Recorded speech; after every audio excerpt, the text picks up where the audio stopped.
Let's recap. Double check. 22222. The third was 6066. Fourth was 212121. Final 8088. Of course, if you have these numbers, you're a big winner. Congratulations to you. Remind you, this has been Lotto. Play and win a lot.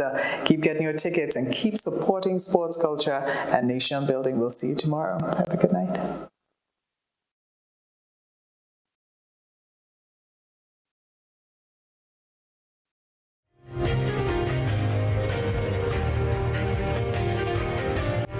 Welcome back, viewers. This is the September 18th edition of Beyond the Headlines, and we're speaking of transformative measures of youth development. And as indicated at the top of the program, we focus on education, skills building, the creative economy. And I'm happy, actually, because I keep my promises. I did say that we will have a surprise during the course of the program, so the surprise is ready for you.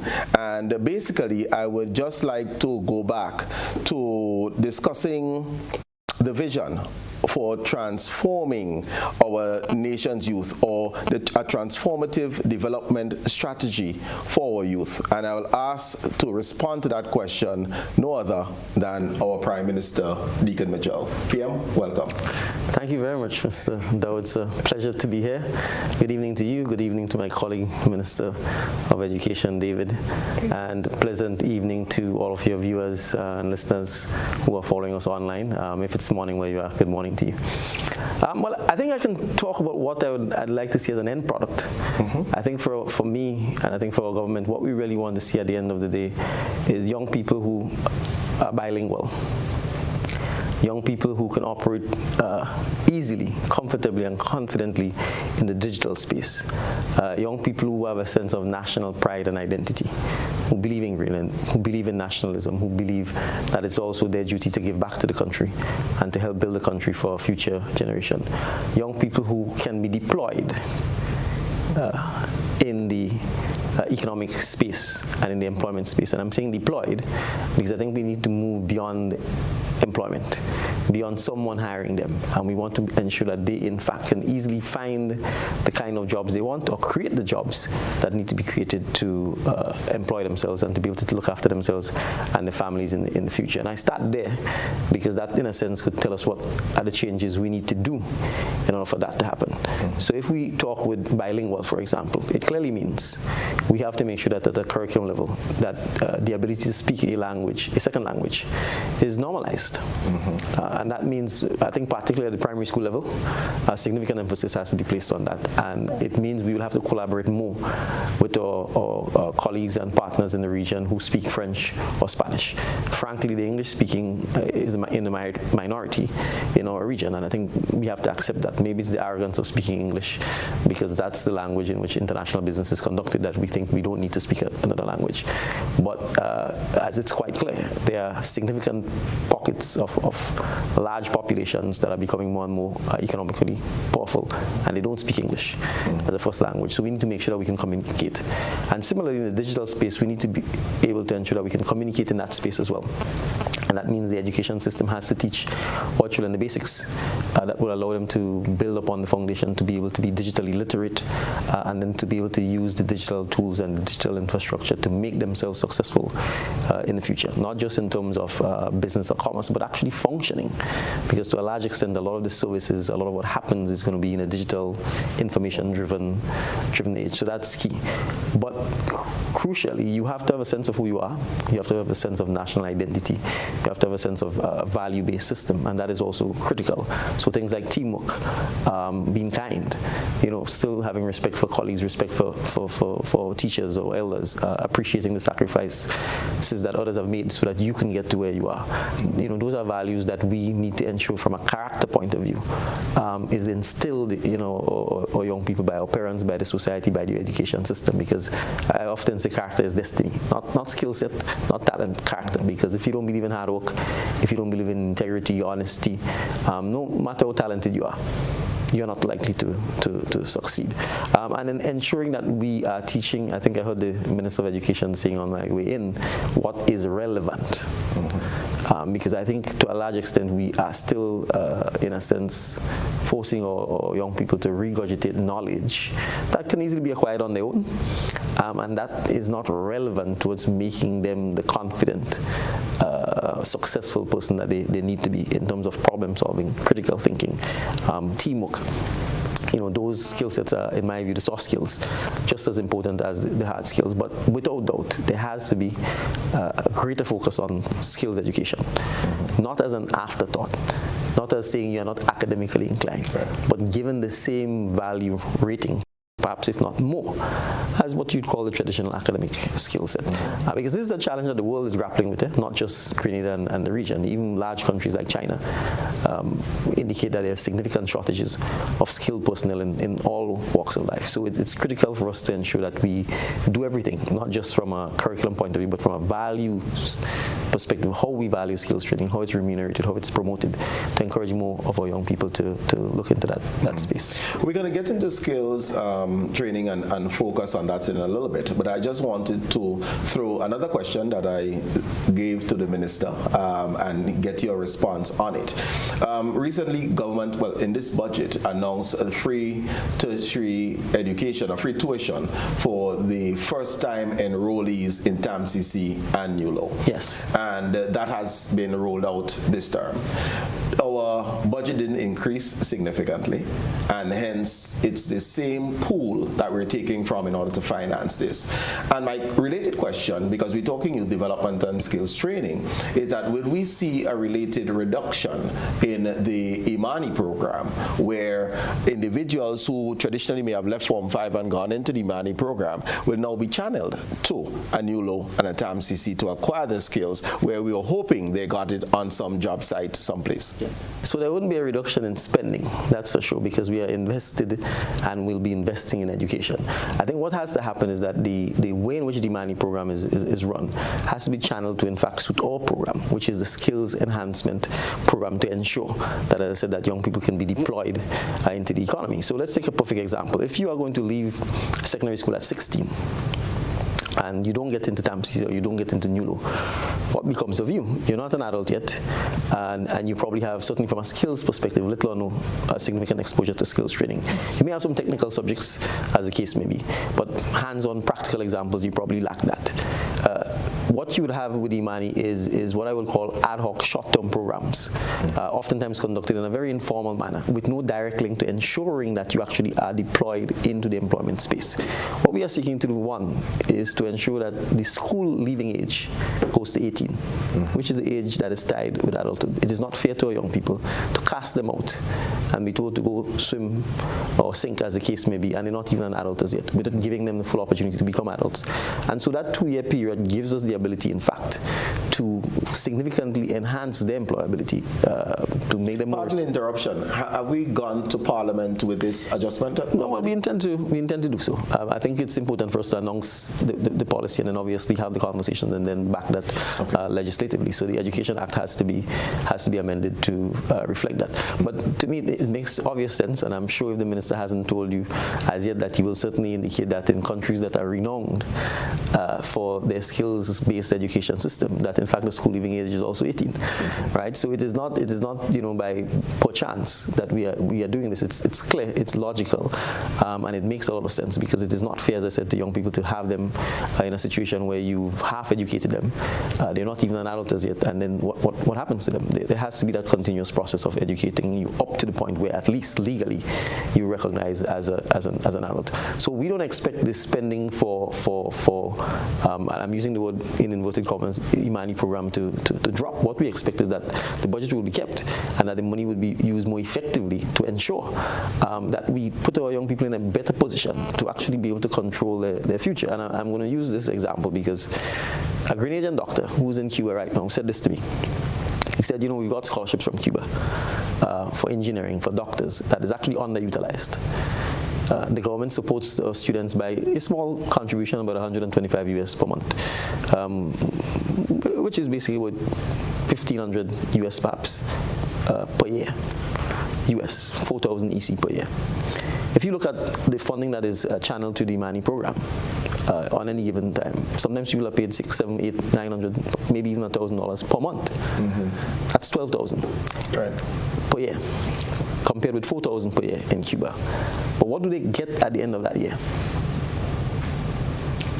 And what does a student get when he comes out of Cuba? He becomes a doctor, he becomes an engineer, or any number of things. University graduate, bilingual, with international experience, with having learned what it is to leave one island and make it in another place and be able to come back to be able to build your country.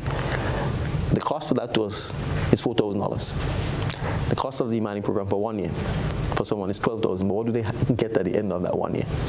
In 1 year, it's 3 times the cost of supporting our students in Cuba. But what are you getting at the end of the 1 year? What are you getting at the second year, the third year? You're not getting an engineer. You're not getting a medical doctor. You're not getting a biolab tech. You're not getting a qualified nurse. I can go on and on. You're not getting a marine electrician. All of the things that we need, that we have significant shortages, air conditioning, refrigeration technicians and all of that. People who are certified and trained in that kind of environment. We're not getting that. So what you have is really a program that is ineffective in terms of creating the kind of skill set, the kind of certification that we need to ensure that persons become employable, that they can problem solve and create their own businesses. So for us, it's really ensuring that we refashion the existing funds in a manner that actually solves some of the challenges that we face and really gives young people the opportunity to empower themselves and feel empowered. Okay. Minister, how are we going to formally launch and ensure a sustainable pathway towards skills development in Grenada? Well, we have already approved a TVET policy. The Cabinet has approved that, which identifies the gaps, the shortfalls, and recommends ways to treat with. We've outlined and adopted a skills strategy that gives us timelines for various things to happen towards sustainably improving the TVET rollout across the nation. And as I mentioned earlier, part of that was expansion in the primary schools, continuation at the secondary. Part of the strategy will mean identifying centers, making some secondary school centers for particular things, so that students have the option of continuing in some of those centers. There are some secondary schools, for instance, that have a strong record of performance in probably construction technology or refrigeration technology, auto mechanic. So we'd want to capitalize on that and equip those schools to become centers of excellence in those areas. And we are going to go further to identify centers not just in schools but outside of school. So we have, for instance, the national that center in Snell Hall St. Patrick, which is excellent in furniture.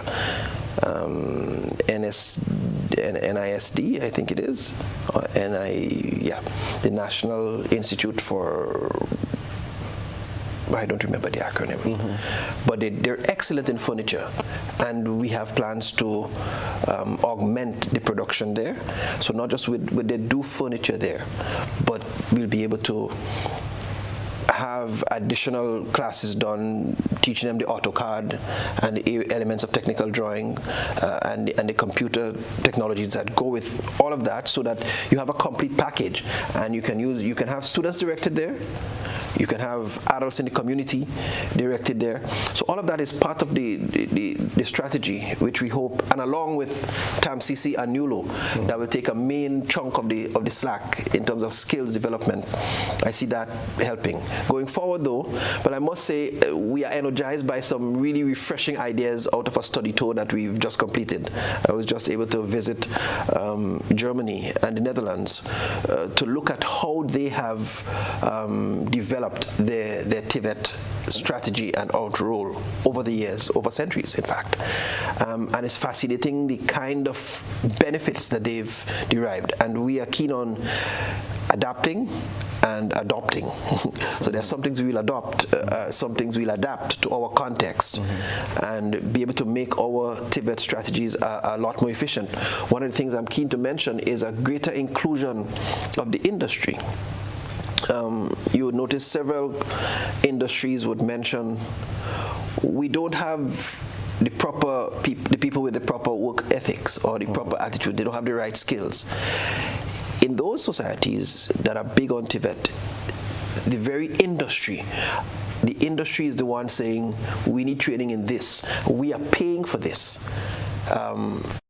Are we therefore, can we see a state, let's say a TAMCC, where there are a setup of advisory councils made up of folks from industry that influences the curricula being taught at our national institutions? We certainly intend to include those industry partners as part of the discourse, part of the discussion, because the skills programs are supposed to be targeting those workforce needs.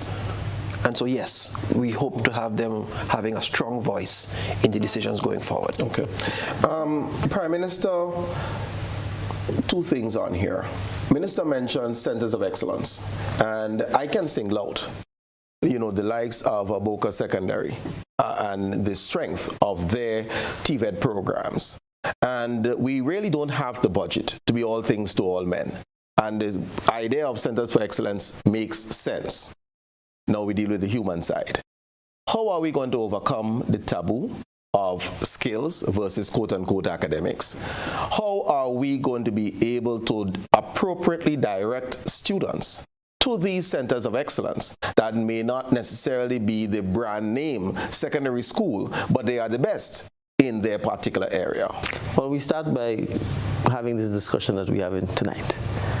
And it is incumbent upon us as leaders to make sure that we speak to our population, that we speak to the stakeholders, parents, educators, students, industry critically.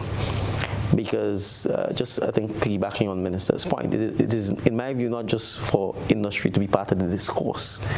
Industry has to drive, in my view, the actual education and training of what is required. And it will demonstrate, in my view, to the stakeholders, to the parents, to the students, where the advantages are, where you will make more money, and ensure that we as a society start to reflect that, because we have to get to the point where we have to ask ourselves, what's the purpose of the education system? Is it to create a class or caste system, or is it to create a dynamic, flexible, functioning, successful human being? And a lot of things we've inherited, we don't want to say that. We inherited a society that was class-based and in some instances caste-based, where looking a certain way was more important than your character or your value. And therefore, going to work in a bank or in an insurance company or dressing up, even though your salary is $800 or $900 as compared to a plumber who easily could probably outdo you on any given day, was valued differently. So unfortunately, hundreds of our people view that as the way to go.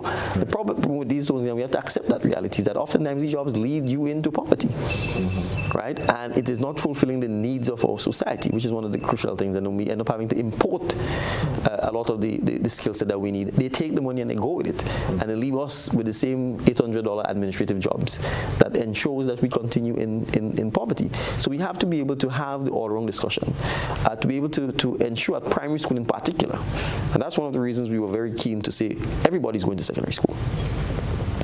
Right? To not create this idea that somehow the success or failure of a secondary school is predetermined. And that's what I mean by a caste system. Because if we make people believe that your child will only be successful if they go to Presentation College, or if they go to convent, then we've already failed. And we feel spectacularly, because what we are saying is that PBC only, in my time was only 200 people, now it's probably 400, 500, 600. You're effectively telling thousands of young men that if they don't go to PBC or GBSS, they will essentially amount to nothing. And we have to be able to immediately, in my view, reverse that kind of conversation to say the school is only as good as the students, the teachers, and the supporting ecosystem that supports it. So I think our language and our discourse has to reflect that. The policies that we put in place have to reflect that. The funding for those things have to reflect that. And frankly, we have to make sure that when we promote education, that when you talk about career choices and so on, it's not the same stereotypical suit and tie, police, lawyer, doctor, nurse kind of conversation, but that we start exploring, for example, particularly the marine sector. And I say this because, it's partly conditioning. If we don't bring our children to see the boats, to understand the marine sector, to meet sailors and captains and boat builders and the mechanics and the electricians who do the work for the boats and probably are always employed because there's just so many of them sitting there.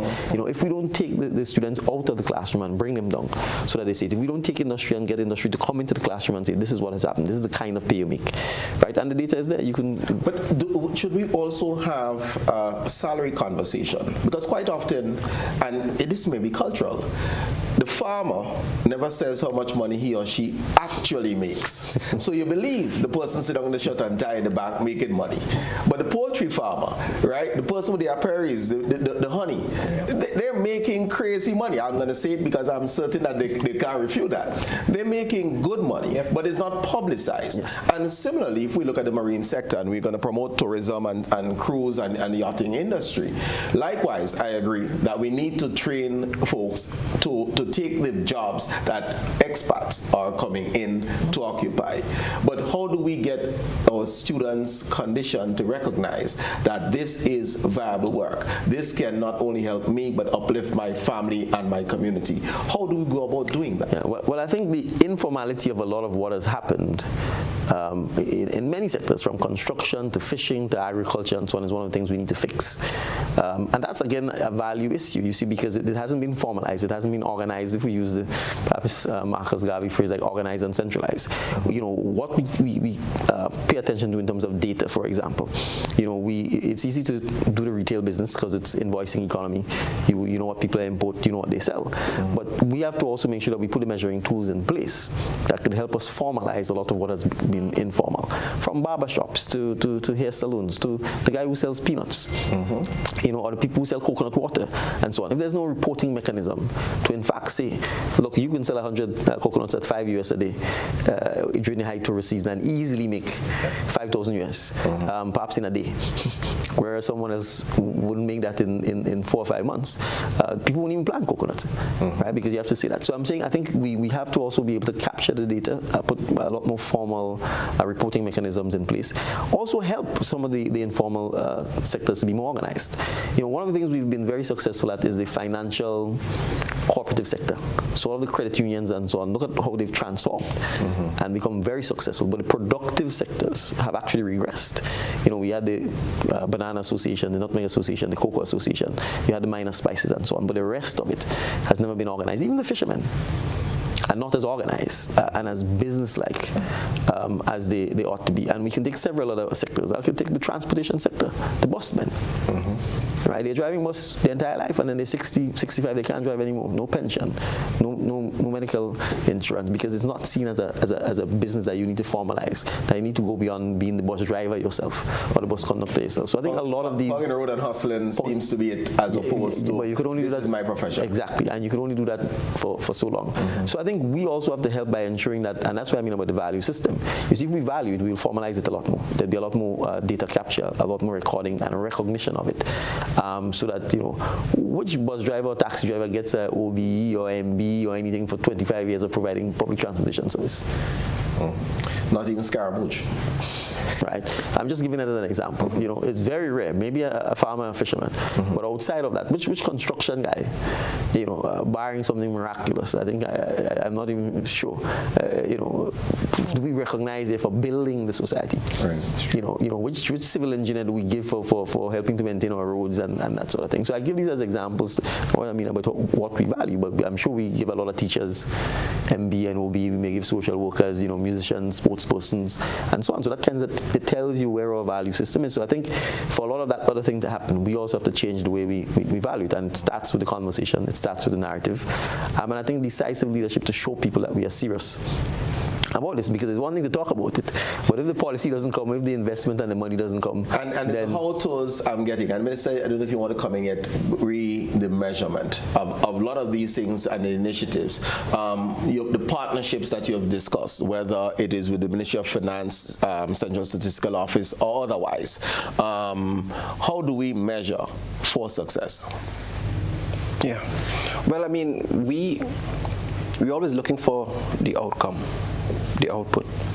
And as far as the investment in our nation's children is concerned, we're always looking to see, in fact, For instance, we're looking to see stronger uptake at TAMCC this year. I mean, I don't have the figures, but already preliminary feedback from TAMCC suggesting additional numbers.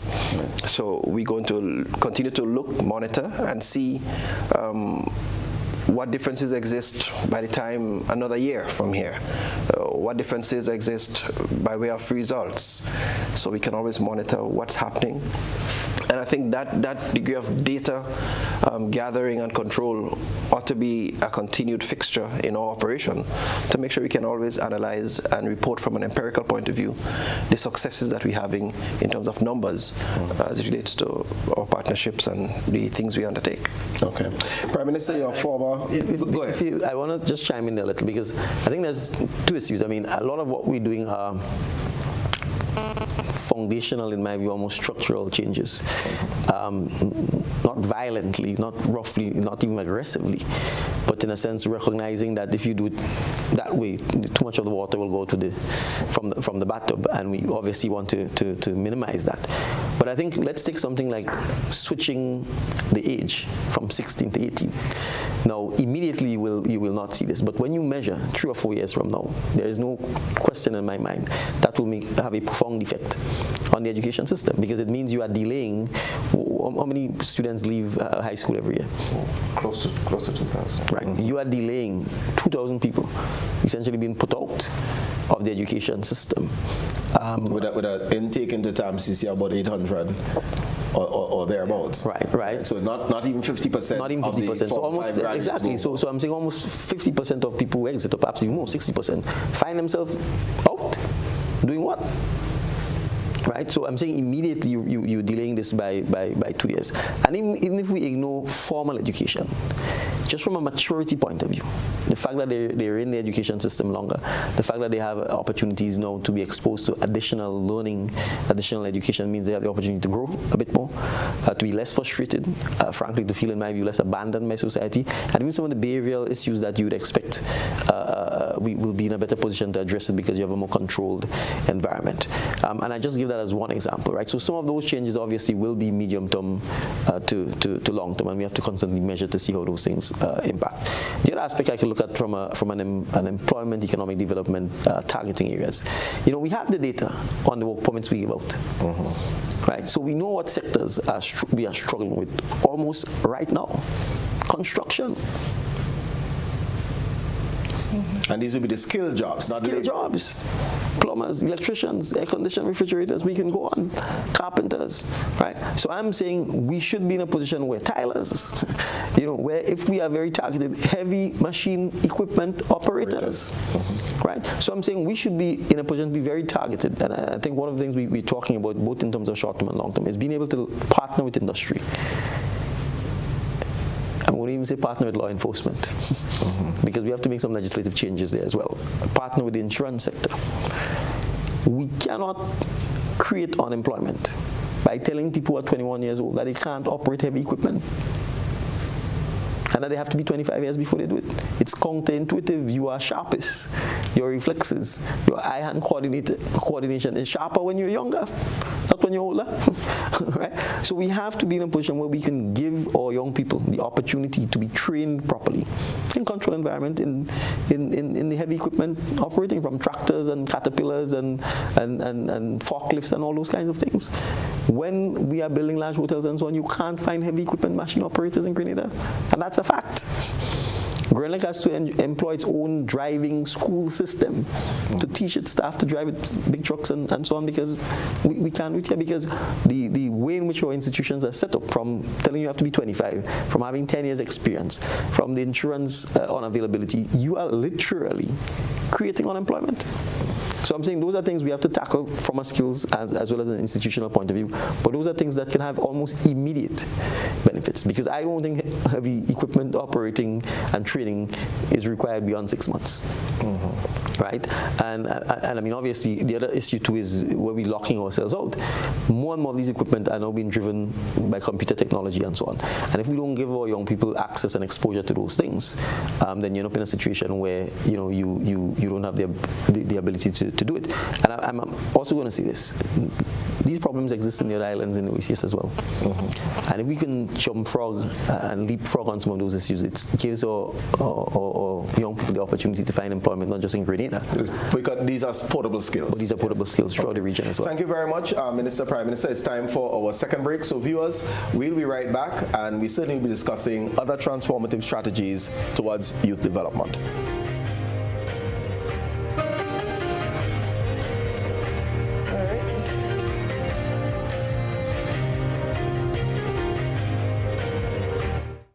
There is a fire that rages in all of us, a deep desire to be the best that we can be.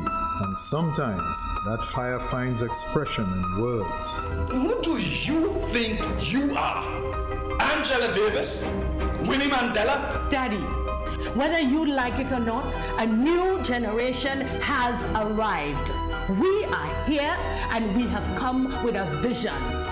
You sure is not television all you come with? The Fire to Dance, a new exciting full-length drama, written and directed by Chris DeRiggs and presented by Heritage Theatre. Opening Saturday 16th September at Grenada Trade Center and running for 2 weekends, 7 p.m. nightly with a star-studded cast. Come with me, Sophie. We have worlds to conquer. Come out and feel the fire in The Fire to Dance, starting September 16th. Don't miss it. This ad is sponsored by the National Lotteries Authority, supporting sports, culture, and nation building.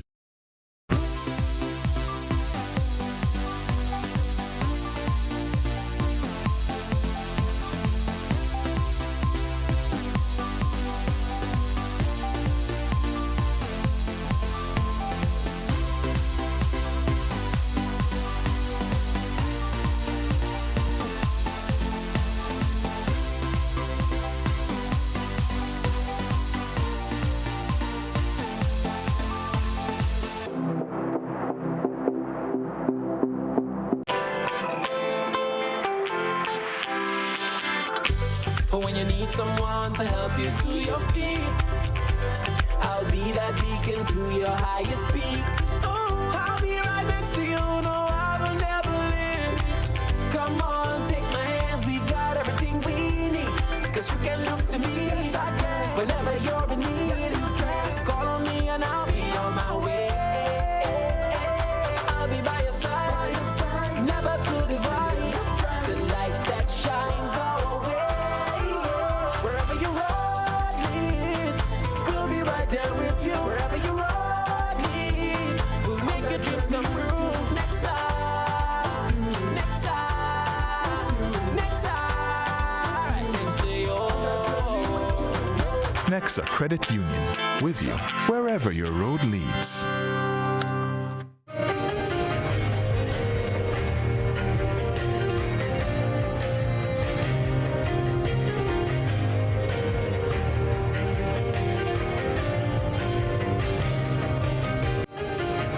Good evening, and welcome back. It's not the first welcome, and we're talking about the transformative strategies towards youth development. We have with us Prime Minister Dickon Mitchell and the Minister for Education, Youth, Sport and Culture, David Andrew, with us.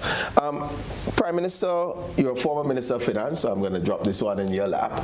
You know, we speak TVET, and it requires, at least initially, an intensive investment in order to ensure that the students are exposed to appropriate equipment. I can speak to one secondary school that there was external funding for a new wing, technical wing, to be built. It's sitting there almost a year and it's not outfitted. How will we fund this trust? I mean, we can speak of the TVET and the importance and everything else, and that's agreed. How do we fund it to ensure that our students get the appropriate exposure? Well, a number of ways, because there's no silver magic funding bullet.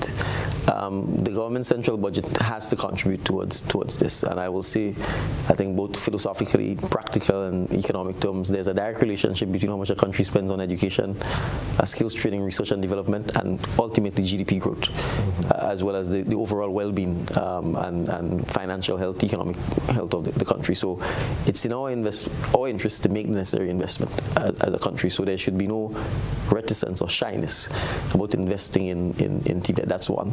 But there are several, I think, partners and creative ways we can do so. We've already identified, and the National Lotteries Authority have already put its hands up. I mean, their motto is nation building, sports culture, nation building. And I believe during the break they even had a lotto draw taking place. So I will interpret that as lotto putting its money where its mouth is. So we've identified that as a source of funding. Private donors, believe it or not, also quite keen to help. And I think there are practical examples of where private donors have made significant investments on island, specific to TVET type facilities. So we are confident that with the right planning, with showing the strategy and the rollout, that we would also be able to attract private donors on a charitable basis to do so. But we also believe we can partner with industry itself to fund a lot of this. It is in industry's interest to do so, and we can take the constructed industry. If you are importing labor into Grenada to do construction, it means you have to pay for the airfare. You have to pay for their accommodation. You have to get the work permit. You have to fly them back out. Sometimes you have to pay for their families and so on associated with all that. That cannot be cheaper than investing and training our own citizens so that they can come in at the level that you want them to be at. So, that may mean in some instances importing initially the knowledge, the skill set, the trainers. But it's cheaper to import a trainer to train 50 people and to send the 50 people outside of Grenada to be trained, right? And with the communication tools available in the world now, from YouTube to Zoom to all of the instant communication, it also facilitates for easier training and for easier education, both in terms of theory and practical. So we certainly expect that we would be able to partner with industry. Industry itself has signaled, whether it's the marine industry, the MWAG, or the large construction firms. I listened to a retired skills trainer who basically told me one of the construction firms has invited him to come and help the firm teach its incoming employees how to read a plan. Okay. Which means that our education system is not giving them the opportunity to read a plan, right? And so he gets paid now to come back to the remedial work so that these guys can actually even do their job for very basic stuff. So I think it shows why it's in the industry's own interest to invest with us. What has been the hesitance, though, with industry investing? Is it one to monopolize? Is it one that we don't have a culture of collaboration? Why as industry has not seen it fit to volunteer and support the work taking place at TAMCC, to work taking place at NULO, to agitate, for example, for a marine science, marine technology program at TAMCC? Why hasn't that happened? So in fairness to them, I don't know that it has not happened. I mean, in the conversation, certainly in our limited time, they have indicated that in many instances they've been advocating for years. It may be that people are not prepared to listen, all right, and not just listen, but then to act on it and to be able to help drive that. And I'm saying this because I think if we sit back and ask what has been the education for education over the last 25 or 30 years that has been articulated, I'm not so sure we could clearly say what it is. It seems to be, and I don't mean to be critical of all the educators, and that includes the Minister of Education. It seems to me, from an outsider's perspective, it has been relentless certification. Right. More and more subjects, more and more certification. To what end, I don't know, right? And I think the time has come, and I think people recognize that we kind of have to take a deep breath and say, hold on, what are we trying to achieve here? We've introduced CVQs, for example, and I still think there is a sort of reluctance again to give it value, to accept it. And if we have introduced stuff and we are not accepting it ourselves, right, then we say it has no value. So how will industry support it? How will industry promote it, right? So those are some of the little but very important things we need to do as well. If we have our own CVQ metrics, then we have to say it's valid, validate it, accept it. And I think we've begun to do so, because I think we can happily report that 2 students have been accepted to St. George's University to do a master's program using CVQ qualifications. And I certainly saw a note from one of the persons who obviously was very, very happy that they were given the opportunity. So every huge journey begins with the first step. And as the minister said, Holland and Germany, these places, they've been at it for centuries. And I think we probably started and then stopped a little, or paused for a long period. I think we have to restart again. And I really do believe that industry will partner with us. I think the response from industry has been very favorable, very encouraging. And so I look forward to them helping us to fund this initiative because it's in their interest as well. Okay. Callers, you certainly can chime in. Any questions you have? We have Prime Minister Dickon Mitchell as well as Minister of Education, or Minister for Education with us. I must get the terminology correct. But just before, we got online one question, Minister, and it relates to the rollout of the free school books program. How has that been going this academic year? And alongside that, whether or not we will still see the use of the tablets. Where are we with those? Right. So the school book program continues as far as it's available in schools. In schools where you have books available, the program continues. There has not been procurement of physical books within the last year because ultimately our plan is to get the actual e-copies of the books that are used on the book list. That is currently in negotiation through the curriculum department of our ministry. What we do have, though, we have the devices available to students still, and in all of those devices there are adapted e-books with content that, well, was part of the prior arrangement. We don't see a need to change it at the moment, except to replace it with something superior and something that we know is going to be a lot more meaningful. We do believe, though, that we need to go into the direction of e-books, but to have the publishers, and that's currently being done, to have the actual published versions of the books produced and supplied to students. So that's been undertaken. We can tell you, though, that there are some specific books that have been procured. So we've started using a local author for math, Raphael Johnson, whose textbook for mathematics has been used across the region. We've started using that. That's been procured. Just before we go into the praises of our local authors, we do have a caller online. So good evening, caller, and welcome. Yes, good evening, Mr. Dowe, as host, and good evening to the guests. Two observations, one question. First observation, I'm happy to hear the Prime Minister speak about the matters related to training your own people in skills, for example, heavy equipment.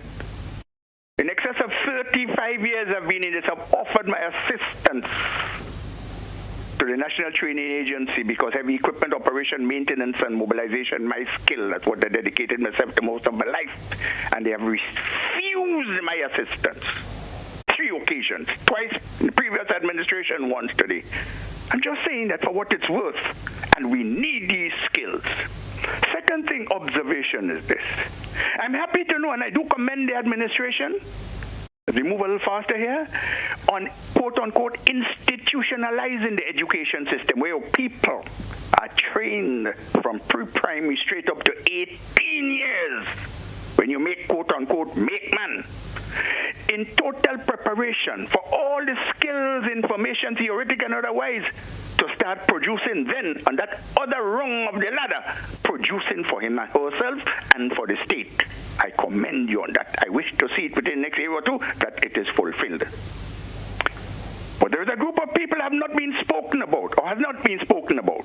People with disabilities in this country, who according to the United Nations Convention on the Rights of Persons with Disabilities are entitled, according to Article 24, to education. And there it speaks of the triple L, lifelong learning, through habilitation and rehabilitation. The people with disabilities in this country, according to the 2011 census, 26,000 plus have been deprived of this right. I know it because I feel it and I live it every day. Question to the Prime Minister and the Minister of Education too. What in your quote-unquote transformative agenda do you have for that group of people in this here country that can produce, because I know they can produce to help the advancement of this here country. Thank you very much for what it's worth. Have a nice evening, will you? Thank you very much, caller. PM, you first up. Right. Well, thank you. The points are very, very well made. I want to say on the first point, if the caller has offered his service to the NTA to assist with heavy equipment training and it's been refused, I don't know the reason why, but it doesn't sound to me like a sound decision, because certainly we need all the help that we can get. And I think as we certainly intend to address this, I will certainly say to the caller, if he is not gun shy by the prior refusals, I will certainly be keen to work with the minister to take up his offer as we look to roll out the heavy equipment. And it may very well, in terms of insights, the NTA is a certification body, not necessarily a training body. That's correct. So what should have been happening is that the offer should have been channeled probably to a next department. Yeah, right. So that's fine, but I don't know whether there's ever been an actual heavy equipment training course, and that's one of the things we're certainly keen to look at doing as soon as possible. So I want to thank him for his comment on the need to ensure that our children stay in school until 18, as he said, until they make man, to quote him. In relation to the question as to what are we doing to address persons with disabilities, it's a very good question, and I'd probably admit, even myself, that in my own preoccupation with education, that I've probably not given sufficient thought to that very specific issue. But I certainly know from just the physical facilities that we are building now, for example, all new schools, it is mandatory, and I'm saying new as in even replacement schools that we're replacing, to ensure that we have, for example, ramp access, so that persons with physical disabilities can actually get in and out. But I certainly think from institutionalizing of the process to make sure that from a planning point of view for construction, but more crucially from a content and a training perspective, we probably do have to look at reviewing this and make sure that we are not inadvertently leaving out that group of persons who may have one form of challenge or not. So I will certainly say to the caller on my own behalf, thank you for certainly emphasizing the need to make sure that in our transformative process we in fact take this into account. And if we have not done so sufficiently, it means we need to go back to the drawing board to make sure that we can address it. Okay, thank you for that. We have another caller online. Good evening, caller, and welcome. Yeah, good night to Mr. Prime Minister and to the Minister of Education. I was glad that the Prime Minister spoke about the presence of caste and class in Grenada. And I think that's one of the things that have killed our education process and have blinded us. In terms of AI, last Sunday I was on a Pan-African conversation as I'm normally on a Sunday, and that came up as in fact there was a brilliant presentation by Dr. Anthony Parker of England. It was very interesting in terms of saying that we shouldn't just become objects within that field, but we should become influencers. We should seek to sort of shape the future of AI. We want people to innovate, but we don't want them to break. We don't want them to be innovative. We want them to obey strict draconian laws or rules. So you can't have both. And in terms of learning, we need to create more cooperative environment where people learn and share as they learn. We have created a competitive environment over the years. In terms of foresighting, we need to employ more foresighting. In 2007, I did a course with ARD, the then agency that was working on reconstructing Grenada. And unfortunately, there are many top people from the bureaucracy there. Nobody have done anything. In fact, I'd shown the former Minister of Education, Franca Bonadid, and she had promised to follow up on that, but that didn't happen. Now, finally, one of the things we discussed in that Pan-African movement in asking the question, what are we doing to ensure that future generation or the generation that will succeed us is prepared to take the mantle, take over the mantle in terms of the society in general. And one of the issues that came up is a concept of either national service or having something that would instill some kind of pride. The issue of the military come up. Some of us had some some difficulty with military, but we said that there is some need to instill discipline and also love of country, love of society, and also to help in the evolution of the leadership. Right. Leadership was one of those things that came up. Thank you very much, caller, and thank you for that contribution. So, two main points jump to the fore, certainly as I reflect on the caller's contribution. Our being creators as opposed to consumers of technology, AI included, and then the building and fostering of that patriotic movement, whether it's through national service or some other strategy. Your thoughts? Yeah, well, I'll let Minister take those, and then I'll come back to mine. No problem. Thank you. So certainly we want to encourage that creative spirit and the intelligences in the technologies. We've launched technologies and coding already being taught in schools. So it's about a year since that's happening, and we're expanding to do more. And we've been encouraged to even use the gaming and all of that as part of as educational accessories. So that's going to be further rolled out, just to support the caller's point of view that we need to become more creators of the intelligence rather than just consumers of it. So we're focusing the technologies, and we're happy to do that, and we're going to continue doing that. In terms of community service, it's something we have talked about. Somewhere in our strategy, we have to find a way to, and we've discussed whether it's from the primary level, different number of hours that one has to do as part of what is going to be required to complete your primary, secondary, or tertiary level education, whether it's to read stories to a lower grade or for an hour at that grade as part of your pass-fail course requirement, or whether it's to read to the senior citizens in the Cadrona home for a number of years, or to help a senior citizen, and you documented that eventually will become part of the framework. We've talked about that at some of our management levels. Eventually you'll hear more of that coming out. Okay, and this is not new because it's a requirement. Community service is a requirement at TAMCC, it's a requirement at universities.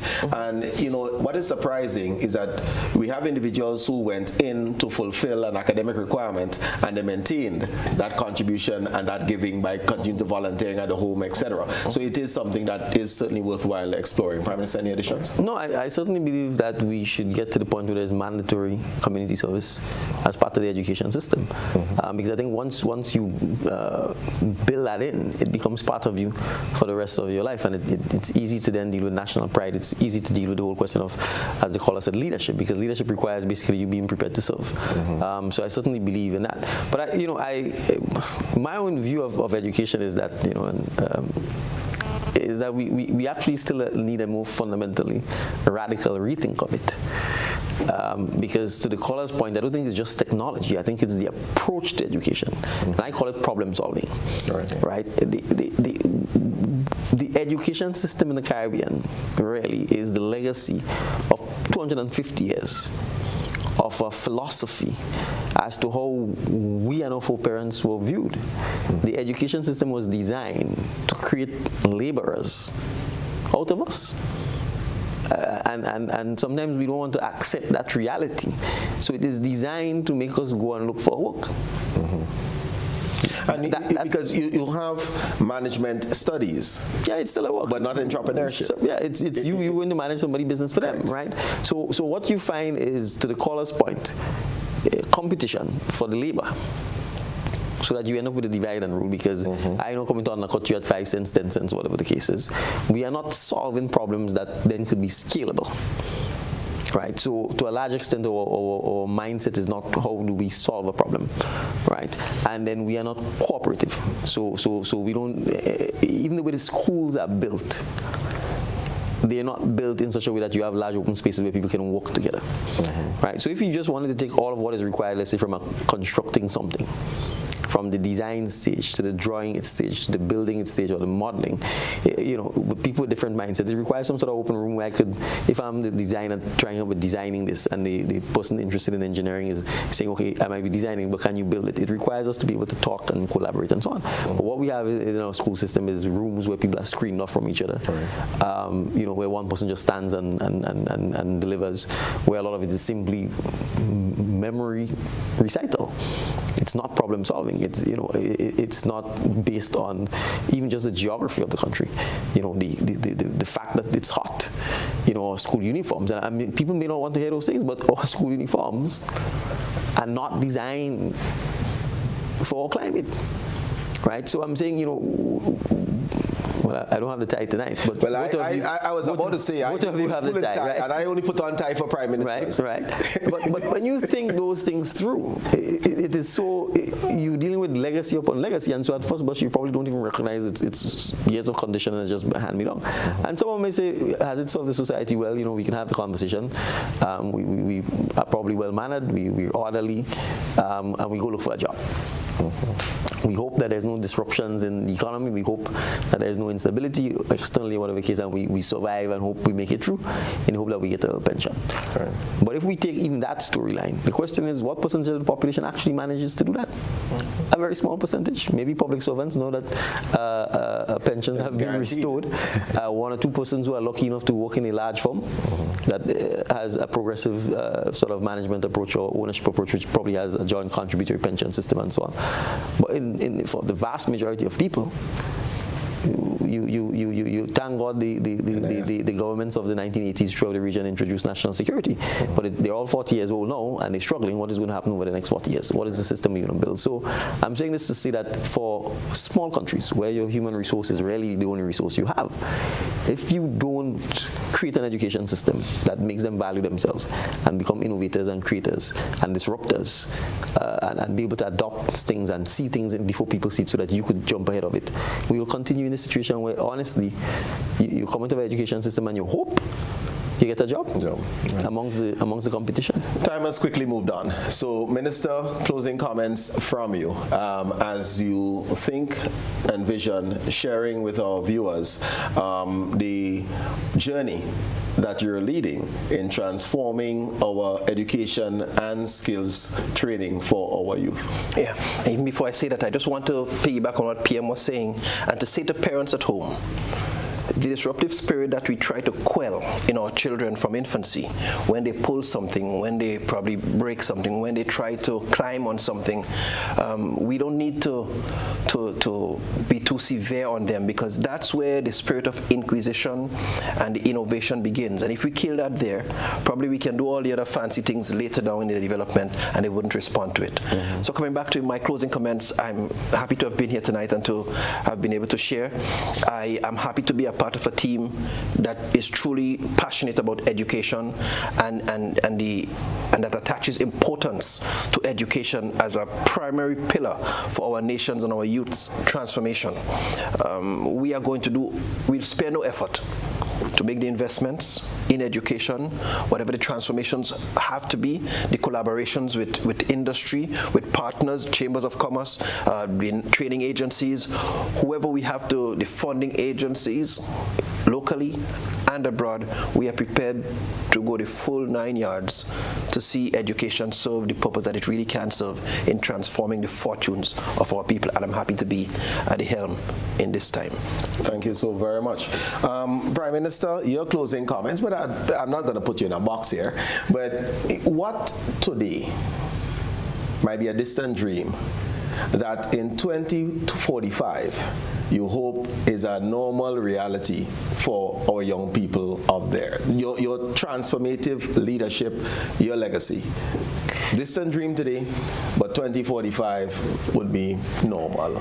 Well, I think ultimately we want the education system to produce successful Grenadians who live at a material standard that is comfortable at a minimum. It's not poverty driven, it's not you're on the brink every time. That's one from a material point of view. But I think from a satisfaction as a human being and a contributor to human development and civilization and to national pride and so on. So when the introduction of history, for example, to be able to tell your story, for you to understand who you are, because if you understand those things, it allows you actually to become a problem solver. It allows you to say, should I do this simply because 100 of my friends are doing it? Or should I ask myself, what's my path to my own success, as opposed to, well, everybody wants to be lawyers, so I guess I have to be a lawyer too. So I think the idea of what the education system should do is to make you, at the end of the day, a whole person that feels proud about whatever career path you choose to take.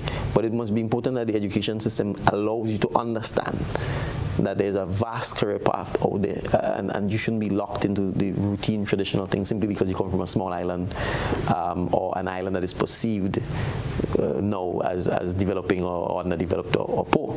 And that really the idea is we should be able to use the education system to transform the country. So that 20, 30 years from now, we can look back and say it is the investments in education, investment in skills training that allows our children to be building cars, or to be the one designing the boats, designing the solar panel, or creating whatever new form of energy. By then, the world will be moving on to power or relentless consumption of energy, right? So I'm saying that is kind of what we want to be able to trace that success to the initial, small as it may seem, small step that we take. And I know sometimes people say these things are fairy dreams, right? But you work in an institution where 40 years ago, one may even say some crazy prime minister named Sir Eric Matthew Geary believed in perhaps another crazy person who came here and said, listen, between you and me, we can do a partnership and establish a medical school. Well, that's the way I describe it every time. Two crazy people came together. Right, and you see 40 years later what the, as I say, genius in insanity has produced. And I think, there may be naysayers, maybe people who may dismiss the idea of saying, that Grenada can become a powerhouse, for example, in skills training, a powerhouse, or what I call I want to call it the educational capital of the region. Right, because that ultimately is the vision. I will say that the education capital and the health capital of the region, because those two I would say the two crazy people who came together sort of begun laying that foundation, and I think we have not fully capitalized on expanding that, and I think we have an opportunity now to sort of be able to create the next 40 years and really make it not just a single institution like SGU, but in a sense a more national reality where education and top-notch education, as I say, centers of excellence and centers of healthcare drive that, not just for Grenada but regionally and internationally, because that in a sense is what SGU in my view is a symbol of. Making sure that Grenada understands its place in the international business community and creating an industry that feeds off of that, so that the people who work there obviously then get a better standard of living than they otherwise would have had. Thank you very much, Prime Minister Dickon Mitchell, Minister for Education, David Andrew, and of course, we had Orlando Romain, who is with the Office of the Creative Economy. And for you viewers who have been with us for the last 97 minutes or thereabouts, thank you for joining us. It was an absolute pleasure being part of this conversation. I hope that you learned, you grew, and you're energized to contribute to this transformation of our nation's youth. Look forward to seeing you in not too long. Take good care. Godspeed.